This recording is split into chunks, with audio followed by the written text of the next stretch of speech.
What's up, guys? Welcome back to the channel. In this episode, I'm back working on the 1000 SP Auto Union. The last time I filmed an episode on this car, you saw me cut a lot of the body out as I'm setting it down over the 1959 Volkswagen Beetle Pan. In this episode, I'm adding more to it. Since I have to cut more out of the body, I'm gonna add some structural integrity to it. I'm about 5 inches away from the Auto Union body floor, mating with the Beetle floor. I'm using what's left of the floors in both as a guide so I know where exactly the body needs to be to then build my floors out so both are in the appropriate positions. So to do that, I need to cut more out of the back of that body, and I've kind of gone to the point where I don't dare cut any more out before I brace the body up. I want to alleviate a lot of the stress of the roof holding that whole car together. Also, Black Friday is right around the corner and Christmas just after that. I don't do a good enough job to remind you guys that if you use the code Ludwix at checkout on bagriders.com, you'll save on anything on the website. Anything that you guys need for air suspension, coilovers, wheels, anything you guys may need over at bagriders.com. Okay, so I figured I'd start in the doorways first. After taking the doors off, I've left the front hinges, and I want to utilize them to be able to bolt something into the car that can be unbolted as well. So the rear jamb here has where the latch used to be. There's some threaded mounts inside those holes, and I'm taking some measurements on the front hinges because I want to build a bracket system on the front and the back that I can weld my bars to. So ultimately build it out in the car, and then the whole thing can be unbolted or even swung open from the front hinges. I decided to use some 2-inch angle iron for the top door hinge. I'm shoring it up here in the bandsaw just to get those holes cut off. Gonna clean it up and basically cut a 3-inch piece. The angle will allow me to drill some holes on one side, bolt it to the door hinge, and then the other side will be facing my door jamb that I'll essentially weld my first crossbar to. I've been talking about it a lot in previous episodes, but I'm in the process of still furnishing this shop out since I moved to Tennessee last year. So buying equipment and lots of shop implements all in a row has been financially exhausting. Huge shout out to my friend Kyle Golding for giving me this old drill press that he had as I continue to furnish my shop. I didn't have a drill press yet, and money's been tied up in lots of other things. So this little guy is putting in the work both for bracing up this car, but also is going to be put to work on the whole project before I can get something of my own, maybe a little bit larger here in the shop. So those who don't know, I grew up working out of my father's shop. My father ran a business in the automotive industry and had a hobby shop where he built muscle cars and all of that ever since I was a kid. So up until last year when I moved here to Chattanooga from New Hampshire, I've worked out of my dad's shop with the tooling in that shop. Now I have my own tools, but as far as a lift, welder, plasma cutter, drill press, welding table, all that stuff, I have been slowly but rather quickly, I suppose, acquiring in the last year since I moved here to Chattanooga. So there's a lot that I feel like I'm still lacking with a project of this caliber. So basically working with what I got. That's basically the disclaimer on this project. Yes, I wish I had a giant professional shop, white room type shop with every tool under the sun, every machine under the sun. But here I am doing what I can with this. Might pull the trigger on a 4x4 CNC plasma cutter before the end of this project. When I used to be able to just run my laser machine, pre-proing cardboard material to test fit till my file was just right, and then go from my laser machine to my father's CNC plasma cutter and cut out of steel once. So anyway, there's lots still on the list. Been trying not to spend everything I have on everything I want here in the shop. So I'm working with what I got. So I got the angle iron pieces cut, cleaned up, a couple holes drilled in them. So now I'm bolting them to the upper front door hinge, and this will be more than enough to help keep the car together. The roof is doing most of the work at the moment. The sills and the rockers are pretty solid as well. So basically, this won't be holding the entire car together, but this will help significantly with alleviating a lot of the stress off the roof and the rockers. It still blows my mind how much dimple die work is done in this car. You can see in the background of a few of these shots how much weight savings they were really thinking about when they built this car. There's not a piece inside the car, once you strip the upholstery out or the interior out, that doesn't have some sort of dimple die punched out of it. It's pretty insane how light they were trying to make this car. I had previously cut out some 3/16 plate, and I decided to use those pieces to bolt to where the door latch mounted on the rear part of the jamb.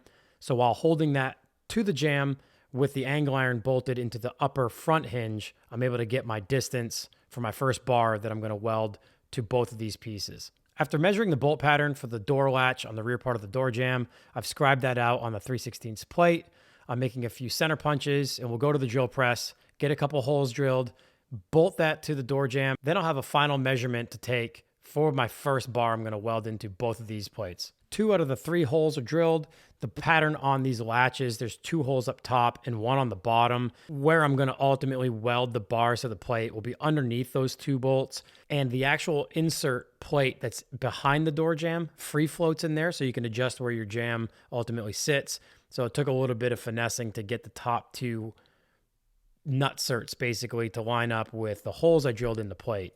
I'm just using a 1-inch square stock 16 gauge for this job. It's really strong enough to just do what it needs to do to hold these 2 ends of the door jambs together and just kind of help support the rest of the body. So I took my final measurement for the top pieces, cutting them now in the bandsaw. I didn't take too much time to try to level the body out on the lift when I first started cutting everything out. I definitely am going to level everything out once I start mating everything to the pan and building body mounts.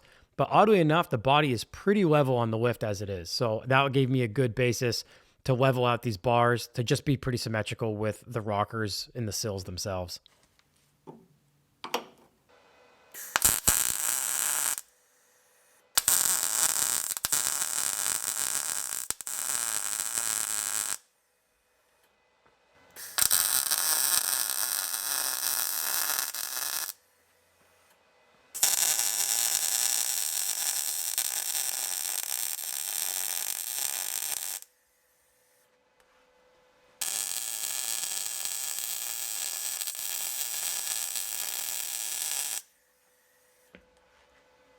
Okay, so since the only 220 outlet that I've put in the shop here is over here by the door, kind of within reach of the welding table, the leader on my welder isn't long enough to come over to this side of the car since I'm welding on the car itself. And if you guys remember the episode where I got the bend pack lift in, when I wired it in, I decided to put a 220 outlet to the lift.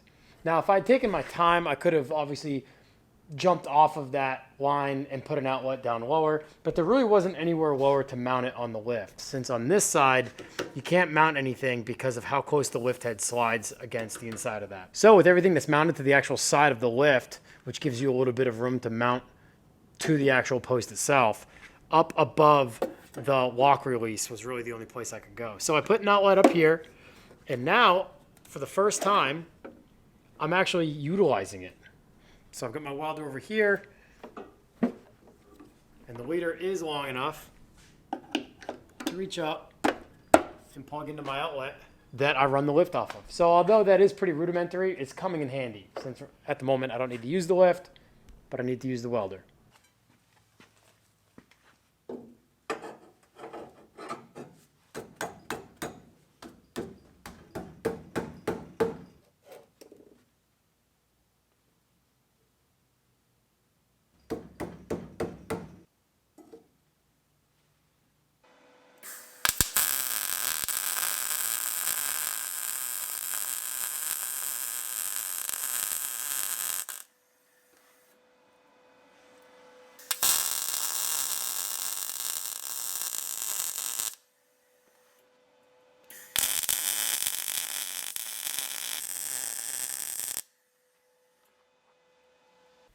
All right, well, I got the first bars in from the top hinge of the door back to the latch.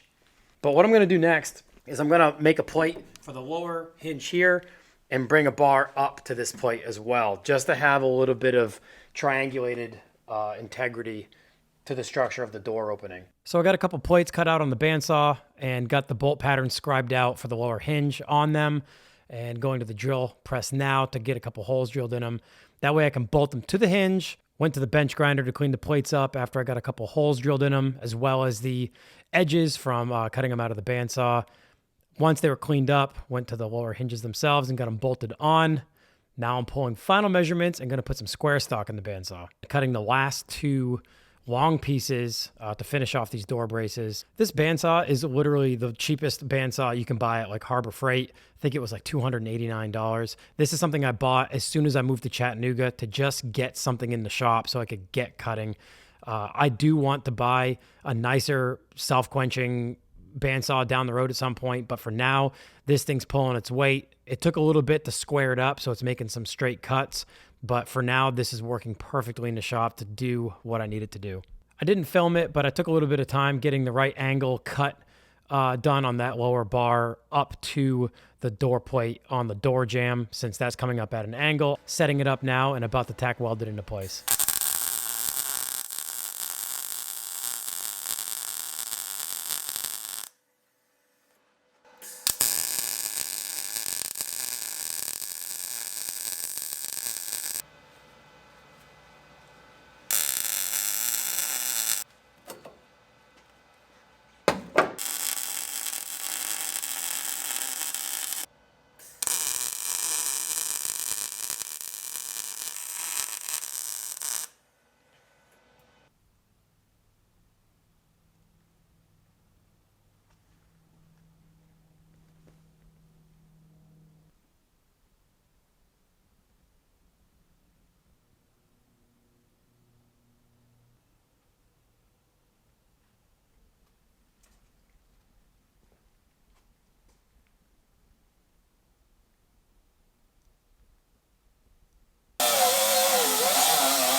So the pile of Auto Union 1000 SP guts is continuing to pile. Getting that rear bumper off is something I've been meaning to do since I brought the car home.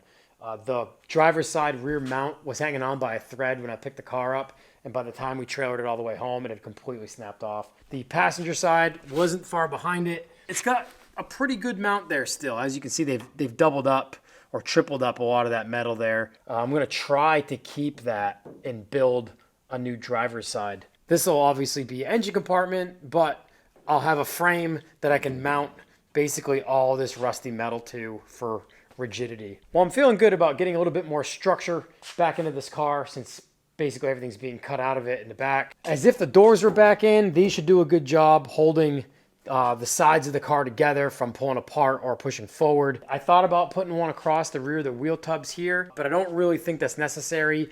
I still have this in and the upper one that ultimately is the parcel shelf, but lots of structure there. Once this comes out, I might revisit making something temporary across until everything's done, because I'll end up rebuilding this, even though this has to go to continue coming down over the transmission.